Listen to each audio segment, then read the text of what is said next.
ब्रह्म महिमालेक शरणम ब्रह्म महिमालेक शरणम ब्रह्म महिमालेक शरणम। गुरु कृपा यूट्यूब चैनल तरफर अगणित दर्शक मानकु हार्दिक अभिनंदन जनाई आरंभ करने को जाउछि मासिक राशिफल।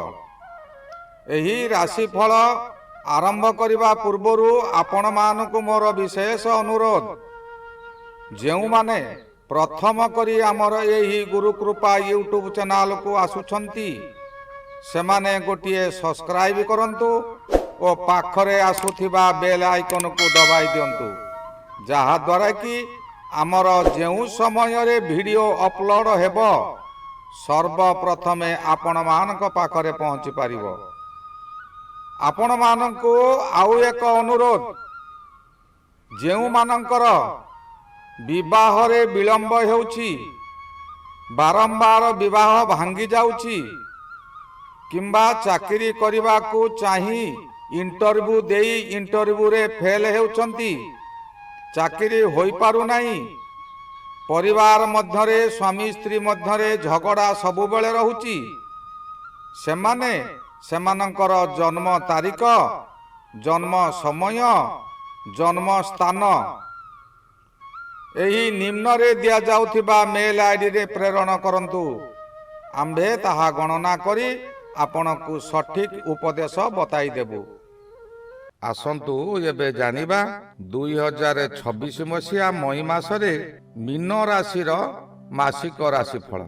एही मीन राशि राशि चक्रर शेष राशि बा द्वादश राशि। एही राशिर अधिपति हेले बृहस्पति महाग्रह। शुक्र महाग्रह एही राशि रे उच्च स्थान प्राप्ति। मीन राशि सकाशे शुक्र महाग्रह उच्च ग्रह होइथिबारु चलित मई मासरे अनेक अनेक शुभ फल देव। शुक्र महाग्रह तृतीय रे भ्रमण करुछंती। तृतीय रे शुक्र जेउ समय रे भ्रमण करुथांती से समय रे मनुष्य को विभिन्न दिगरु शुभ फल मान दिए। एही समय रे विश्वास न हेउथिबा कार्य मान संपूर्ण हुए। अचानक कौनसी ठारू धन प्राप्ति हुए। बहु दिनरु काहाकू आपण अर्थ देइथिले से अर्थ ए पर्यंत से व्यक्ति देउ नथिला, ताहा एही मासरे से देव। शुक्र महाग्रह एक सुख ग्रह, से मनुष्य को सुख प्रदान करिथाय। सर्वदा से सुख चाहे, सुखरे मनुष्य को रखिबा को प्रयास जारी रखे।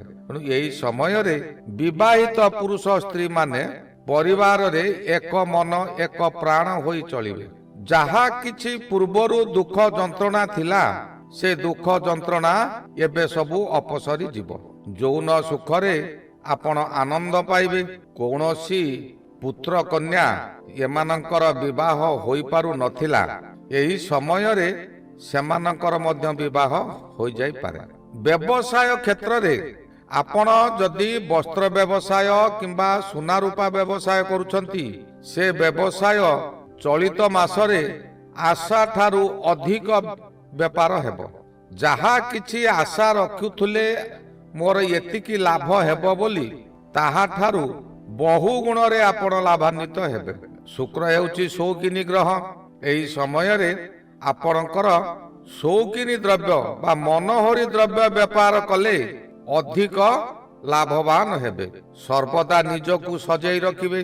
निज देहरे धूली टिके पकाई देबे नहीं। आपणकर एही समय रे प्रत्येक दिगरु शुभ फल मिलिबो। जेउ माने प्रचार प्रसार दिगरे कार्य करुछंती, सेमानंकर एही समय रे देश विदेश रे ना प्रचार हेबो।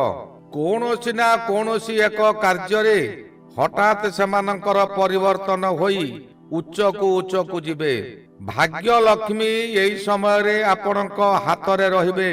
भाग्य लक्ष्मी आपणक ऊपर प्रसन्न अछंती।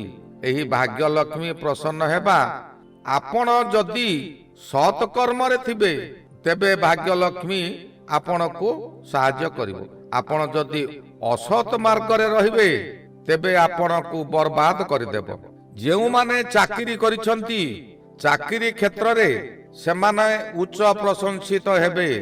पूर्व पक्षा एबे ଆପଣଙ୍କର ମୁଖମଣ୍ଡଳରୁ ଏକ ଜ୍ୟୋତି ବାହାରିବ। ଯେଉଁ ମୁଖମଣ୍ଡଳକୁ ଦେଖି ପୂର୍ବରୁ ଲୋକମାନେ ଘୃଣା କରୁଥିଲେ ତାହା ଏବେ ପ୍ରଶଂସା ପାଇବେ। ଆପଣଙ୍କର ଶତ୍ରୁମାନେ ଆପଣଙ୍କ ନିକଟରୁ ଦୂରେଇ ଯିବେ। ଆପଣଙ୍କୁ ଦେଖି ସେମାନେ ଭୟ କରିବେ।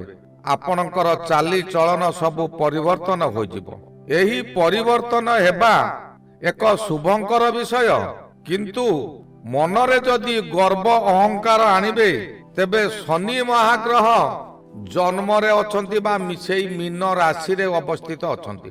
ଶୁକ୍ର ଓ ଶନିଙ୍କର ମିତ୍ରତା ଅଛି। ଶନି ଶୁକ୍ର ଗ୍ରହର ଶୁଭ ଫଳକୁ ସବୁ ନଷ୍ଟ କରିଦେଇ ପାରନ୍ତି। ଏଣୁ ଆପଣ ସର୍ବଦା ସତ୍ପଥରେ ପରିଚାଳିତ ହେବାକୁ ଚାହାନ୍ତୁ। ଛୋଟ ଛୋଟ ପିଲାମାନଙ୍କୁ କିଛି ମିଠା ଜିନିଷ ଖାଇବାକୁ ଦିଅନ୍ତୁ। ପ୍ରତ୍ୟେକ ଶନିବାର ଦିନ ଗୃହରେ କିଛି ବିରିର ଜିନିଷ ତିଆରି କରି ନିଜେ ଖାଆନ୍ତୁ, ପରିବାରକୁ ଖୁଆନ୍ତୁ ଓ ଅନ୍ୟମାନଙ୍କୁ ମଧ୍ୟ ଦିଆ କରାନ୍ତୁ। ଏହା ଦ୍ୱାରା ଆପଣଙ୍କ ଉପରେ ଶନି ପ୍ରସନ୍ନ ହେବେ। ନଚେତ ଏପରି କରିବ ଯେ ଆପଣଙ୍କ ପରିବାର ମାନେ ମଧ୍ୟ ଆପଣଙ୍କ ଉପରେ ଶତ୍ରୁ ହୋଇଯିବେ। ଯେଉଁ ପରିବାର ଆପଣଙ୍କ ସହିତ ସାଥ ଦେଇ ଚାଲୁଥିଲେ ହଠାତ୍ ସେମାନେ ପରିବର୍ତ୍ତନ ହୋଇଯିବେ। ଏହି ପରିବର୍ତ୍ତନ ହେବାର ଲକ୍ଷଣ ଜାଣିବେ ଯେ ଆପଣ କିଛି ନା କିଛି ଭୁଲ କାମ କରିଛନ୍ତି। ଏଣୁ ସେହି ଭୁଲକୁ ସୁଧାରିବା ସକାଶେ ଆପଣ ପ୍ରାତଃ ସ୍ନାନ କରି ପରମ ବ୍ରହ୍ମକୁ ସ୍ମରଣ କରନ୍ତୁ। ଘୃତବତୀଟିଏ କିମ୍ବା ଧୂପଟିଏ ଲଗାଇ ମୁକ୍ତ ଆକାଶ ତଳେ ପ୍ରଭୁଙ୍କୁ ସାଷ୍ଟାଙ୍ଗ ଶରଣ ହୁଅନ୍ତୁ ଓ କୁହନ୍ତୁ, ହେ ପ୍ରଭୁ, ମୋତେ ସତ୍ପଥରେ ପରିଚାଳିତ କରନ୍ତୁ। ମୁଁ ଅଜ୍ଞାନ, ମୁଁ କିଛି ଜାଣେ ନାହିଁ। ମୋତେ ସତ୍ପଥର ବାଟ ଦେଖାନ୍ତୁ, ଅସତ ପଥକୁ ମୋତେ ନିଅନ୍ତୁ ନାହିଁ। ତେବେ ଆପଣଙ୍କର ଶନି ମହାଗ୍ରହ ମଧ୍ୟ ଶାନ୍ତ ରହିବେ। ଏହି ସମୟରେ କେତୁ ଗ୍ରହ ଆପଣଙ୍କର ଷଷ୍ଠରେ ଅଛନ୍ତି। ଷଷ୍ଠରେ ଯେଉଁ ସମୟରେ କେତୁ ରହିଥାନ୍ତି ସେ ସମୟରେ ବ୍ୟକ୍ତିଙ୍କୁ ବହୁ ଆଶା ଦେଖାଏ। ଯେଉଁ ଆଶା କି ଅଧିକାଂଶ ଆଶା ମଧ୍ୟ ପୂରଣ ହୋଇପାରେ। ଆପଣ ଏହି ସମୟରେ ଅବାଟକୁ ଯାଆନ୍ତୁ ନାହିଁ। କୌଣସି ଦ୍ରବ୍ୟ ଉପରେ ଅଧିକ ଆଶା ରଖନ୍ତୁ ନାହିଁ। ଆପଣଙ୍କୁ ମିଳିବ, କିନ୍ତୁ ଅଧିକ ଆଶା ରଖନ୍ତୁ ନାହିଁ। ଆପଣଙ୍କୁ ବହୁ ବିପଦରୁ ମଧ୍ୟ କେତୁ ଉଦ୍ଧାର କରିବ। ଶତ୍ରୁମାନଙ୍କୁ କେତୁ ଟକ୍କର ଦେବ। ଆପଣ ଯେଉଁ କାର୍ଯ୍ୟ କରିବାକୁ ଉଦ୍ୟମ କରୁଛନ୍ତି କେତୁ ତହିଁରେ ଉଚ୍ଚକୁ ଉଚ୍ଚକୁ ନେବ, ଆପଣଙ୍କୁ ସାହାଯ୍ୟ କରିବ। ହଠାତ୍ କେଉଁଠାରୁ ମଧ୍ୟ ଅର୍ଥ ପ୍ରାପ୍ତି କରାଇବ, ଯାହାକି ରାତ୍ରିର ଶେଷ ପ୍ରହରରେ ସୂର୍ଯ୍ୟ ଉଦୟ ପରି ଅବସ୍ଥା ହେବ। ରାତ୍ରିର ଘନ ଅନ୍ଧକାରରେ ଜୀବଜନ୍ତୁମାନେ ଅଣନିଶ୍ୱାସୀ ହୋଇଯାଇଥିଲେ ପ୍ରଭୁଙ୍କୁ ପ୍ରାର୍ଥନା କରୁଥିଲେ କିପରି ନୂତନ ସୂର୍ଯ୍ୟ ଉଦୟ ହେଉ। ଏହି ସମୟ ହେଉଛି ନୂତନ ସୂର୍ଯ୍ୟର ଉଦୟ ସମୟ।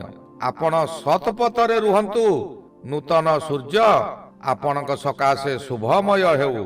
ଆପଣଙ୍କ ମନରେ ଶାନ୍ତି ଆସିବ। ଯଦି ଆପଣ ଅନ୍ୟାୟ ପଥରେ ଗଲେ କିମ୍ବା ମନରେ ଗର୍ବ ଅହଙ୍କାର କଲେ ତେବେ ଆପଣ ଯେଉଁଆଡ଼େ ଯିବେ ଖାଲି ଅପମାନ ପାଇବେ। ପ୍ରତ୍ୟେକ କାମରେ ଅପଦସ୍ଥ ହେବେ, କାରଣ ମନରେ ଆଶା ଥିବ, ଏଣେ ଧନର ଗର୍ବ ଥିବ। ଆପଣ ଯାହା କରନ୍ତୁ ସେ କାର୍ଯ୍ୟକୁ ବହୁ ବ୍ୟକ୍ତି ସମାଲୋଚନା କରିବେ। ଆପଣ ଅପମାନରେ ଜର୍ଜରିତ ହେବେ। ଅପମାନରେ ଜର୍ଜରିତ ହେଲା ପରେ ଆପଣ ଭୟରେ ଥରି ଉଠିବେ। କଣ ହେବ ବୋଲି ଆପଣ ଗୋଟେ ଚିନ୍ତା କରିବେ। ହଠାତ୍ ଆପଣ ବିଦେଶ ଯିବାକୁ ଚେଷ୍ଟା କରିବେ କିମ୍ବା କାହାରି ସାହାଯ୍ୟ ଚାହିଁବେ, କିନ୍ତୁ ସେଇଠାରେ ମଧ୍ୟ ଅନୁରୂପ ବ୍ୟବସ୍ଥା ହେବ। ଆପଣ ଯେଉଁ ବ୍ୟକ୍ତିଙ୍କ ଠାରୁ ସର୍ବଦା ସାହାଯ୍ୟ ପାଉଥିଲେ ସେହି ବ୍ୟକ୍ତି ଆପଣଙ୍କୁ ଦେଖି ମୁହଁ ବୁଲାଇ ଦେବ। କଥାରେ ଅଛି, ଯେଣେ ଇଚ୍ଛା ତେଣେ ଯା, କର୍ମ ଘେନି ବୁଲୁଥା। ଗ୍ରହମାନଙ୍କ ମଧ୍ୟରେ ଶ୍ରେଷ୍ଠ ଗ୍ରହ ହେଉଛନ୍ତି ରବି। ରବି ଗ୍ରହ ବର୍ତ୍ତମାନ ଦ୍ୱିତୀୟରେ ଭ୍ରମଣ କରୁଛନ୍ତି।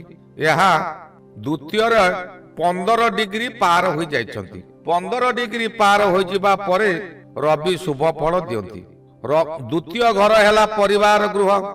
ଏହି ପରିବାର ଗୃହରେ ରବି ପୁଣି ତାଙ୍କ ନିଜ ଉଚ୍ଚ ସିଂହାସନରେ ଥିବାରୁ ଆପଣଙ୍କୁ ବହୁତ ଗୁଡ଼ିଏ ବିପଦରୁ ଉଦ୍ଧାର କରିବ, ଯାହାକି ଆପଣଙ୍କୁ ଶତ୍ରୁମାନେ ବିଭ୍ରାନ୍ତିକର କରିଦେଉଛନ୍ତି ବା କରିଦେଉଥିଲେ। ସେହି ଶତ୍ରୁମାନେ ଆପଣଙ୍କର ପାଖେ ପାଖେ ଆସି ରହିବେ, ଆତ୍ମସମର୍ପଣ କରିବେ। କିନ୍ତୁ ସାବଧାନ, ଆପଣ ଲୋକ ଚିହ୍ନନ୍ତୁ, ସେଇ ଲୋକ କଣ ଥିଲା, ଏବେ କାହିଁକି ମୋ ପାଖକୁ ଆସିଛି, ଏହାକୁ ଭଲ ଭାବରେ ଚିନ୍ତା କରନ୍ତୁ। କୌଣସି ମିଠା ମିଠା କଥା କହୁଥିବା ବନ୍ଧୁ ଆପଣଙ୍କୁ ଭୁଲ ରାସ୍ତାକୁ ନେଇଯାଇ ପାରନ୍ତି। ଆପଣ ଜାଣିପାରିବେ ନାହିଁ ସେ ଏପରି ବାକ୍ୟ ଆପଣଙ୍କୁ ପ୍ରୟୋଗ କରିବେ, ଆପଣ ତାଙ୍କ କଥାରେ ଜର୍ଜରିତ ହୋଇଯିବେ।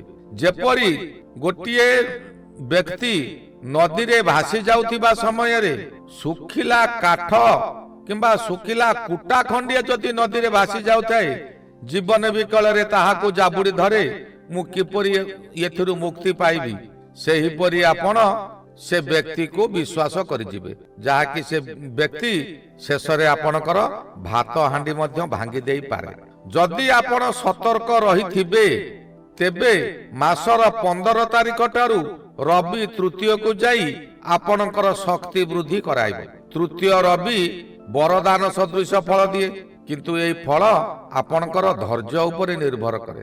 ଆପଣ ଯେପରି ଧୈର୍ଯ୍ୟ ଧରି ପୂର୍ବରୁ ରହିଥିବେ, ବିପଦ ସମୟରେ ଅଧୈର୍ଯ୍ୟ ହୋଇ ନଥିବେ, ତେବେ ଏହି ସମୟରେ ରବି ଆପଣଙ୍କୁ ବହୁତ କିଛି ଶୁଭ ଫଳ ଦେବ। ଆପଣ ଯେଉଁ କାର୍ଯ୍ୟ କରିବାକୁ ଚାହିଁବେ, ତହିଁରେ ଆପଣଙ୍କୁ ସ୍ୱାଧୀନତା ମିଳିବ। ଶତ୍ରୁମାନେ ଯାହାକି ବୃଦ୍ଧି ହେଉଥିଲେ, ସେମାନେ ଆସ୍ତେ ଆସ୍ତେ ତାଙ୍କର ଶକ୍ତିହୀନ ହେବ। ପରିବାର ଭିତରେ ଶାନ୍ତି ମିଳିବ। ବିଶେଷ କରି ଏହି ସମୟରେ ପରିବାରରେ କନ୍ୟା ସନ୍ତାନ ମାନେ ଉତ୍ସୃଙ୍ଖଳ ହେବେ। ସେମାନଙ୍କୁ ଦମନ କରିବାକୁ ଆପଣ ଶକ୍ତି ପ୍ରୟୋଗ କରି ସେମାନଙ୍କୁ ଦମନ କରିପାରିବେ। ଚାକିରି କରୁଥିବା ବ୍ୟକ୍ତିମାନଙ୍କର ଏହି ସମୟରେ ପଦୋନ୍ନତି କିମ୍ବା ବେତନ ବୃଦ୍ଧି ହୋଇପାରେ, କିନ୍ତୁ ଆପଣ ସର୍ବଦା ସତ୍ପଥରେ ରହିଥାନ୍ତୁ। ସର୍ବଦା ଭାବନ୍ତୁ, ମୁଁ କିଛି ନୁହେଁ, ମୁଁ ପ୍ରଭୁଙ୍କର ପ୍ରେରିତ। ପ୍ରଭୁ ମୋତେ ସଂସାରକୁ ଦେଇଛନ୍ତି କିଛି ଶୁଭ କର୍ମ କରିବା ସକାଶେ। ମୁଁ ଭଲ କାମ କରିବି, ନାମ ରଖିବି। ମନୁଷ୍ୟ କେବେ ଅମର ହୁଏ ନାହିଁ। ଏ ସଂସାରରେ ଯିଏ ଜନ୍ମ ହୁଏ, ସେ ନିଶ୍ଚିନ୍ତ ତାର ମୃତ୍ୟୁ ଅଛି, କିନ୍ତୁ ତାର କର୍ମଟି ଅମର ହୋଇଯାଏ। ଯେପରି ଶ୍ରୀମନ୍ଦିରକୁ ତିଆରି କରିଥିବା ପୁରୀ ମହାରାଜାଙ୍କର ନାମ ଏ ପର୍ଯ୍ୟନ୍ତ ରହିଛି। ଯେ ପର୍ଯ୍ୟନ୍ତ ମନ୍ଦିର ଥିବ, ସେ ପର୍ଯ୍ୟନ୍ତ ତାଙ୍କର ନାମ ରହିଛି। ସେ ଅମର। ଧର୍ମ କାମରେ ସେ ଅମର। କଳା ପାହାଡ଼ ସବୁ ମନ୍ଦିରକୁ ଭାଙ୍ଗି ସେ ମଧ୍ୟ ଅମର। ଖରାପ କାମରେ ଅମର। ଅମର ହୁଅ, କିନ୍ତୁ ଭଲ କାମରେ ଅମର ହୁଅ। ଖରାପ କାମରେ ଅମର ହେବାକୁ ଚେଷ୍ଟା କରନା। ଏହି ଗଲା 2026 ମସିହା ମଇ ମାସରେ ମୀନ ରାଶିର ମାସିକ ରାଶିଫଳ। ଶ୍ରୀ ଗୁରୁ ବ୍ରହ୍ମ ମହିମା ଅଲେଖ ଶରଣ। ଶ୍ରୀ ଗୁରୁ ବ୍ରହ୍ମ ମହିମା ଅଲେଖ ଶରଣ। ଶ୍ରୀ ଗୁରୁ ବ୍ରହ୍ମ ମହିମା ଅଲେଖ ଶରଣ ଶରଣ ଶରଣ।